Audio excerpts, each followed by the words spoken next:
Hello everyone, Pallytum here, and welcome to Mass Effect 2. This is part of the Legendary Edition of the Mass Effect trilogy, all coupled into one game, but we have finished the story of Mass Effect 1, and now we have to pick it up here. With the original releases of these games, Mass Effect 2 saw a massive graphical increase over Mass Effect 1, and even though this is all part of the same remake, I believe we're about to see another really big graphical jump forward in time between the two games. I remember Mass Effect 2 as one of my favorite games, although my memory of specifically why I don't remember. I remember a few characters that I really liked. I can't even place more than a couple missions, though. So the overall narrative of the game I've completely forgotten. So this should be pretty fun. We go to New Game here, and we're able to import our character from Mass Effect 1. So we can import Walter Shepard, and all of his decisions that we made in the first game will carry over into this one. You get a few hints at what those may be. So name Walter Shepard, rank 51, that's the level I am. I'm an engineer class, true. Psychological profile, Commander Shepard followed the Paragon path. Well, what can I say? I think I'm a pretty nice guy. Erdnot Rex survived the mission on Vermeer. Ashley Williams was killed on Vermeer. The Council was lost during the attack on the Citadel, and the Council's seat went to Captain Anderson.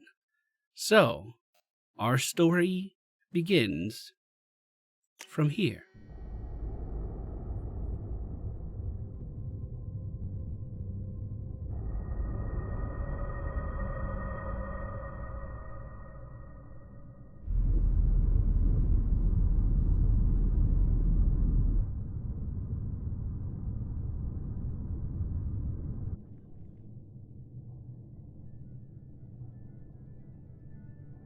Shepard did everything right.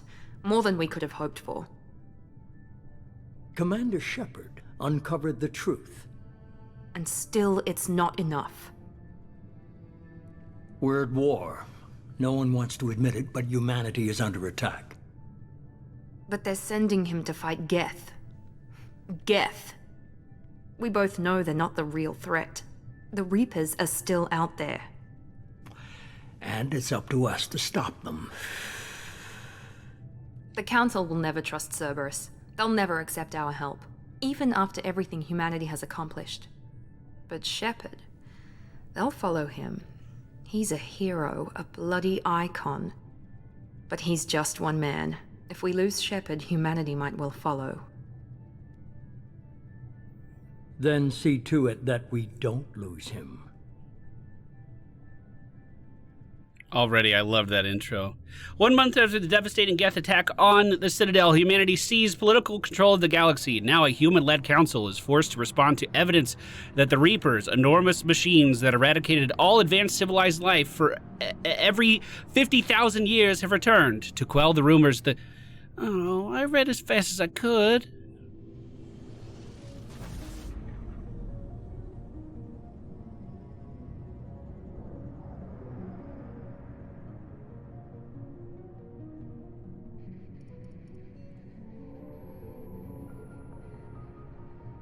Disengaging FTL drives.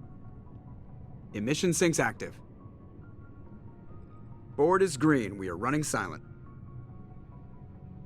We're wasting our time. 4 days searching up and down this sector, and we haven't found any sign of Geth activity. 3 ships went missing here in the past month. Something happened to them. My money's on slavers. The Terminus system is crawling with them. Picking up something on the long-range scanner. Unidentified vessel. Looks like a cruiser. Doesn't match any known signatures. Cruiser is changing course. Now on intercept trajectory. Can't be. Stealth systems are engaged. There's no way a Geth ship could possibly... It's not the Geth. Brace for evasive maneuvers!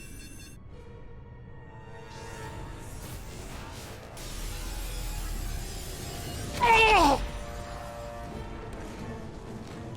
Presley! Kinetic barriers down!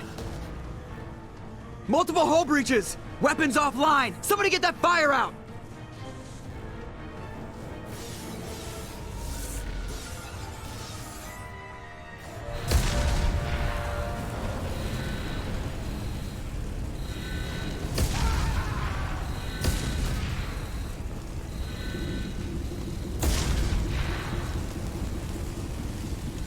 Shepard! Distress beacon is ready for launch. Will the Alliance get here in time? They damn well better. No, they'll be here. The Alliance won't abandon us. We just need to hold on. Get everyone onto the escape shuttles. Joker's still in the cockpit. He won't abandon ship. I'm not leaving either. There's no time to argue. I need you to get the crew onto the evac shuttles. I'll take care of Joker. Commander! Keith, go. Now. Aye, aye.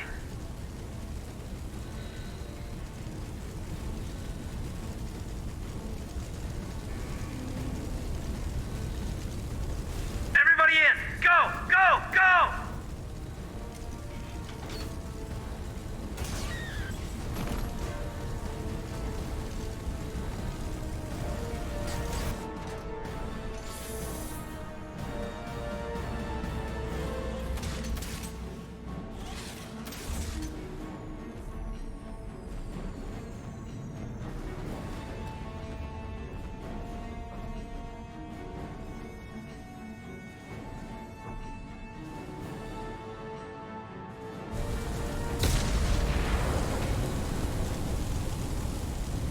So the Normandy was somehow detected even with the stealth systems up. I do remember this scene in particular. Mayday! Mayday! Mayday!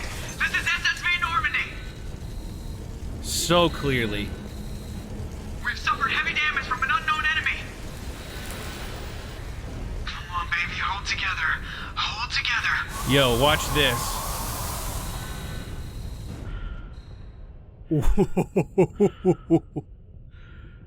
Man, I remember when I first installed Mass Effect 2, got to this area, and my jaw dropped.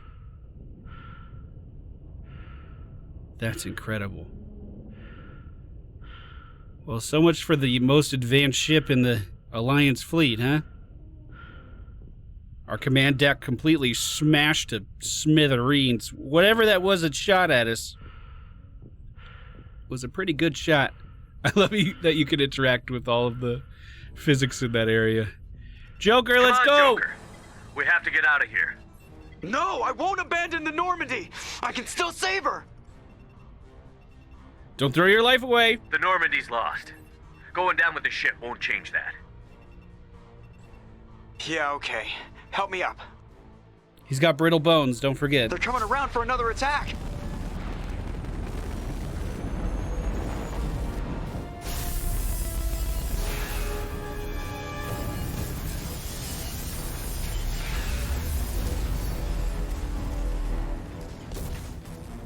Ah! Watch the arm!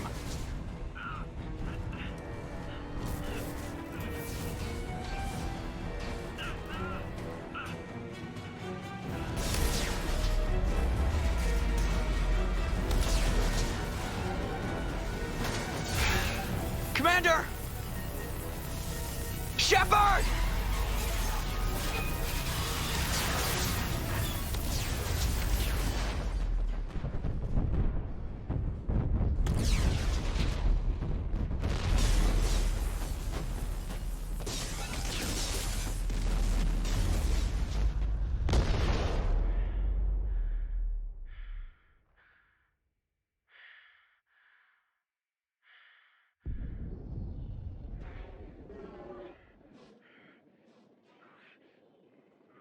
We're leaking oxygen.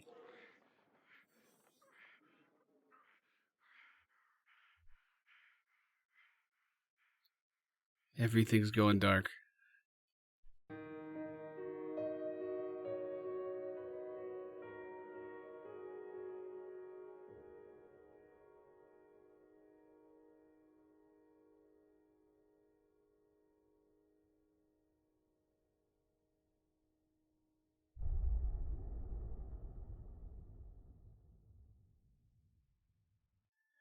Mass Effect Genesis is an interactive comic that summarizes the events of Mass Effect 1. Would you like to review the story so far? I mean, we already saw it, but I kind of want to see this comic because I believe this is brand new material, so let's see it. The interactive backstory comic from BioWare. How do I interact with it? Just another routine mission.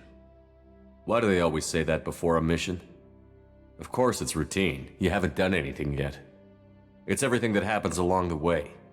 The choices you make, the paths you choose, that turn the routine into anything but. Of course, that's how it started. A routine mission, answering a distress call. And look where that got me. We were testing out the Normandy, Captain Anderson's new ship, when the distress call came in. An Alliance patrol on Eden Prime had been attacked. They'd seen something they couldn't explain. And whatever it was massive. I hit the ground with my lieutenant, Caden Olenko. A good kid, loyal, by the book, with a talent for biotics. We came across the lone survivor of the patrol, Gunnery Chief Ashley Williams. A soldier to the core. Tough, disciplined, ready to take on whatever came her way. Ashley joined up with us and took us to the spot where she lost her squad. That's when we saw it. The ship. Like nothing I'd ever seen. It was massive, scorching the colony and everything around it as it blasted away. We followed the path of destruction to an artifact, a beacon left by a long-dead race called the Protheans. The colony had dug it up, and whoever attacked them had tried to take it. Chief Williams made the mistake of getting too close. It hit her with some type of energy. I grabbed her and threw her out of the way. That's when it hit me. Hard. Every muscle in my body went rigid. I couldn't move, could barely breathe. Everything went black. And then I saw something. A vision. Dream. A nightmare. By the time I woke up, we were halfway to the Citadel on our way to meet the Council. I was expected to explain what I'd seen. Anderson came along. So did Adina, our political representative on the Citadel. With those two heavyweights, it seemed reasonable we could persuade the Council that the ship we'd seen was a potential threat. As was the individual behind the attacks. The main suspect for the Eden Prime massacre was a Turian Spectre named Saren. He'd been seen by one of the survivors from the colony at Eden Prime, and there was some evidence to suggest that the ship was connected to Saren. But even Adina's pointed accusations weren't enough to convince the Council. They just couldn't believe one of their chosen elite Spectres could be guilty of something like that. They needed proof, which meant I needed proof. Fortunately, I wasn't alone in my search. Garrus, another Turian, wanted to help. A top agent for Citadel Security. Despite orders from his superiors that he shouldn't get involved, he told me he was suspicious of Saren, and he had some useful leads. More importantly, he was willing to share them. That led me to Rex, the biggest, nastiest-looking Krogan bounty hunter I'd ever seen. He turned out to be more than just a brute. It was his intel that led to a fugitive with incriminating evidence on Saren. The fugitive turned out to be an energetic little Quarian named Tali. A tech expert with a knack for hacking, she'd procured some information on Saren. Evidence that proved Saren was dirty. Tali's evidence proved that Saren was responsible for the massacre on Eden Prime, and that the immense warship we'd spotted was in fact Saren's flagship. But it went much further. Saren was trying to find a way to bring back a race of sentient machines from dark space. Machines allegedly responsible for cleansing the galaxy of all organic life. These Reapers were blamed for wiping out all life 50,000 years ago, including the Protheans, then disappearing back through the mass relays to dark space, leaving no trace they'd ever been. That explained why Saren was after the beacon, and it made some sense out of my visions. But not much else. We couldn't convince the Council that the Reapers were a threat, but they agreed Saren had to be stopped. They stripped him of his Spectre status and gave me the honor of becoming the first human Spectre. My first task? Bring down Saren. Anderson decided to stay behind, giving up his ship, the Normandy. He told me I would need it more than he would. He also pointed me in a direction. Liara, a Prothean expert, adept in biotics, and maybe most importantly, daughter of Benezia, Saren's top lieutenant. And like most Asari, as beautiful as she is intelligent, and born with a unique ability to meld with other species. Liara was able to help me decipher some of the vision the beacon had given me. Nothing concrete, but it gave me some clues. And a new appreciation for the Asari. Her technique for accessing my vision was unexpected, but not at all unpleasant. Ashley was a little concerned about the connection I shared with Liara. As commander, I knew either relationship had the potential to interfere with the mission.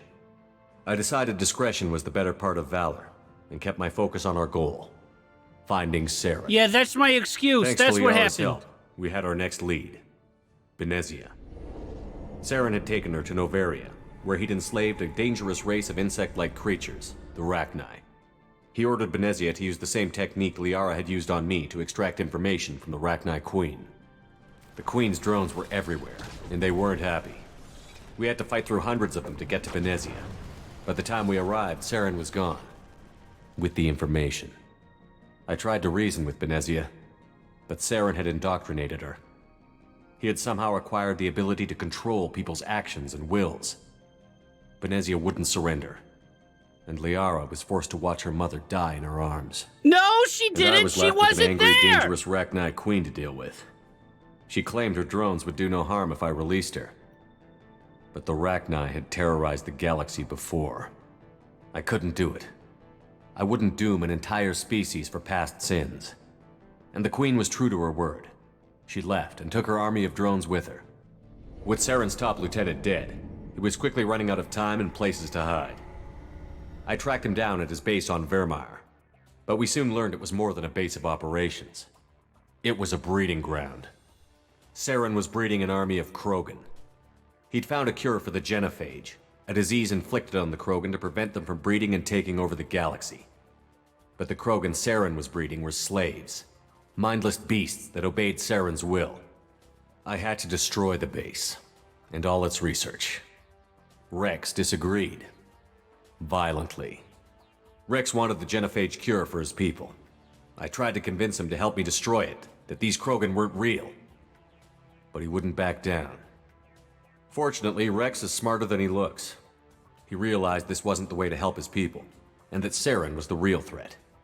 When we finally got to the center of the base, I realized just how close Saren was to completing his plan. He was already in communication with the Reapers. Sovereign, Saren's flagship we'd all assumed was just a ship, was a Reaper. It spoke to me, threatened me. I could feel the menace it had for every living thing.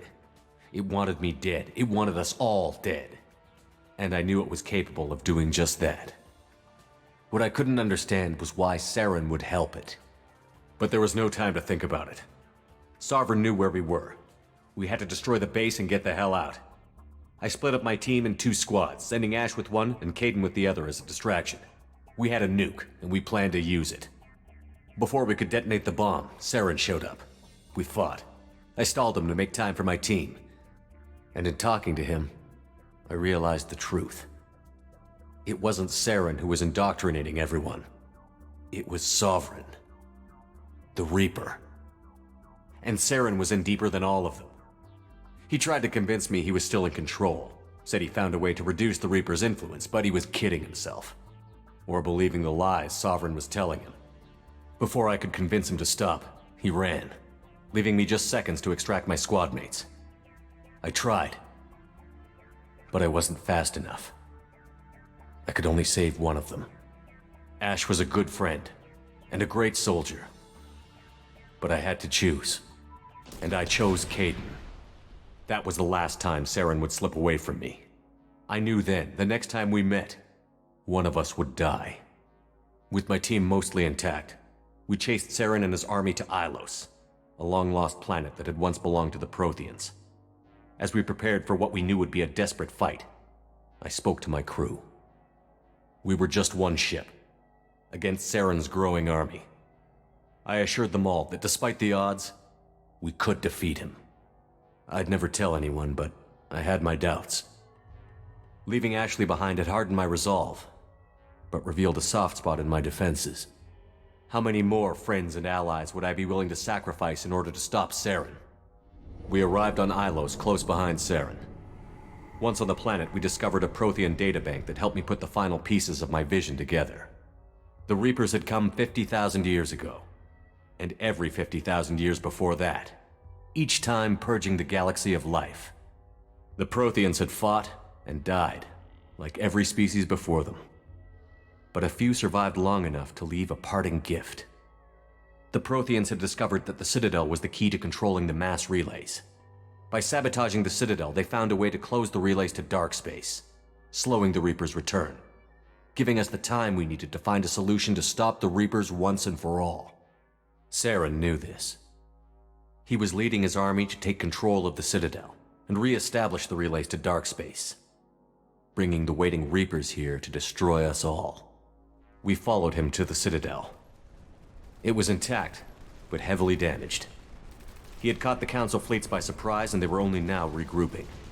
And with Sovereign as his flagship, there was little hope the fleets could counterattack with enough strength to take back the Citadel.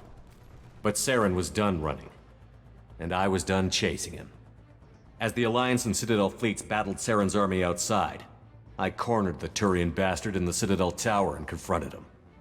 He died believing that the Reapers would save him. As I fought to regain control of the Citadel, the Council's flagship, the Destiny Ascension, fell under attack. Despite Saren's death, Sovereign and Saren's army continued to fight. The Council was aboard the Destiny Ascension, and they were requesting assistance. But I knew in order to help them, I would have to put our Human Alliance fleet in jeopardy. The Council could be replaced. The fleets were needed here and now if we were going to defeat Sovereign. Even with the Citadel back in my control, Saren defeated, and the Normandy leading the combined galactic fleet, the battle against Sovereign, a single Reaper, was relentless. It took the combined fleets of humanity and the other races, but in the end, Sovereign fell. But the costs were immense. While humanity's efforts in the war earned us our first seat on the Council, it was a hollow victory. The Reapers were still out there. I knew the fight was far from over, but as the one who'd led the fight against Saren, I was given new responsibilities. The choice of humanity's first counselor was left for me to decide. On the one hand, Udina, the lifetime politician. Ruthless and ambitious, he would easily navigate the political landmines that would soon be put in front of him. The other choice, Captain Anderson, the career soldier. Tough but fair, but a friend, and someone I could trust. Both great leaders in their own right. Anderson didn't want the job, which was a sure sign he'd be perfect for it. No ambition to get in the way. The war was over. The threat had passed. In time, the Council would rebuild itself. The Citadel could be repaired. Even the pain of lost friends would fade. But none of that mattered if the Reapers were still out there. And if they were all as powerful as Sovereign, we had to find a way to stop them. I had to find a way. I gathered my crew, took my ship, and went in search of answers. Officially, the Council would only say I was assigned to cleanup duty, rooting out any remnants of Saren's army. Just another routine mission. So they got a few things wrong. Number one, Liara wasn't there when her mom died. We hadn't encountered Liara yet. Number two, we never really started to establish a romantic relationship with her. And number three, I did not, I repeat, Commander did Shepard not. has been recovered. The Lazarus Project will proceed as planned.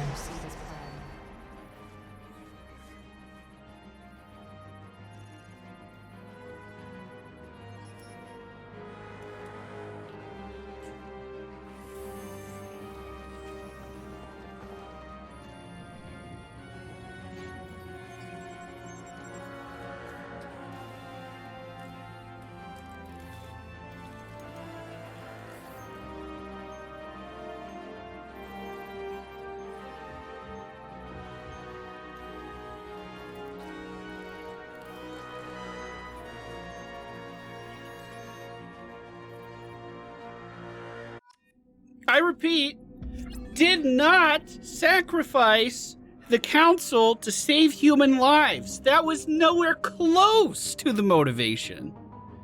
The motivation was, I either hold the army back so they can focus on Sovereign or save the Council. I wanted Sovereign to die. That was definitely the main focus. We can import our appearance, but it still kind of looks like I have a face implanted on someone else. Okay, yeah, that's fine. That's what Water Shepherd looks like. Now, we can totally redesign our character here. If we wanted to throw in more biotics, if we wanted to throw in more gun stuff, we could do that. However, I still have not played an engineer in this game. I want to continue to play an engineer throughout our Mass Effect career. So this is what we did before. Let's see what's different. Engineers can spawn combat drones to harass enemies or force them out of entrenched cover positions. Nice. Power training, combat drone, overload, incinerate, AI hacking, and cryoblast. All of that sounds fantastic. We have weapon training in both a heavy pistol and a submachine gun in this game as well. In the past game, it was just pistols, and there was no such thing as a heavy pistol or a light pistol. I don't know if there is in front of us here either. Engineers are tech specialists, the only class able to employ combat drones on the battlefield. Engineers are the most effective class at blasting through enemies' defenses and disabling opponents.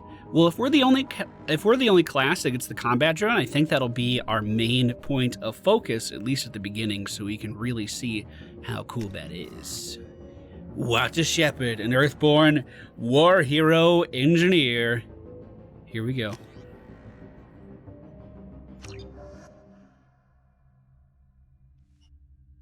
There, on the monitor. Something's wrong. He's reacting to outside stimuli, showing an awareness of his surroundings.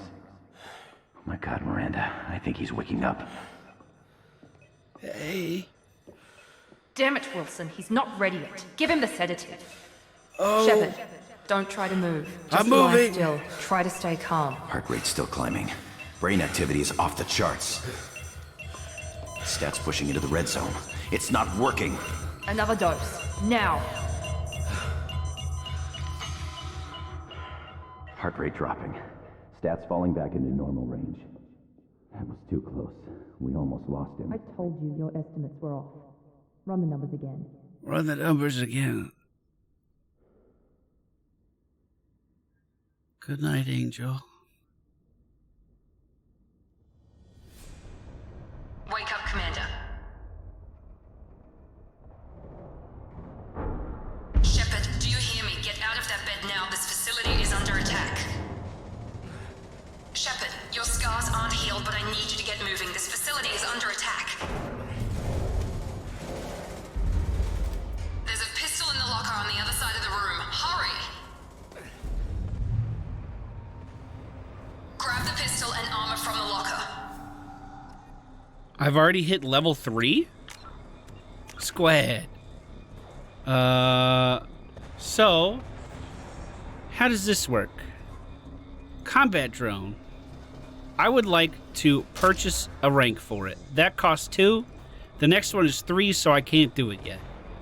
However, wow, look at this armor. That looks fantastic. Before we pick up the pistol out of the locker, this is where we're going to end the episode today. I hope you guys enjoyed watching that comic book intro. That was really cool. It didn't get everything quite perfect, but it was still... You don't have time to wait around, Shepard. Grab your weapon and armor. That's what I'm saying. I really need to hurry up and do this outro, but you keep yelling at me. The combat begins, the escape from this facility that's being attacked, and the beginning of our uncovering what the fuck happened to me here begins next episode. Thank you guys so much for the support. I hope you're excited about Mass Effect 2. Get the pistol and armor from the locker. Okay, fine! Woo! This pistol doesn't have a thermal clip. It's a med bay. We'll get you a clip from... Damn it! Those canisters by the door are going to blow. Get behind cover now. Keep your head down, Shepard. Shield yourself from the blast. Yeah, that can wait till next time.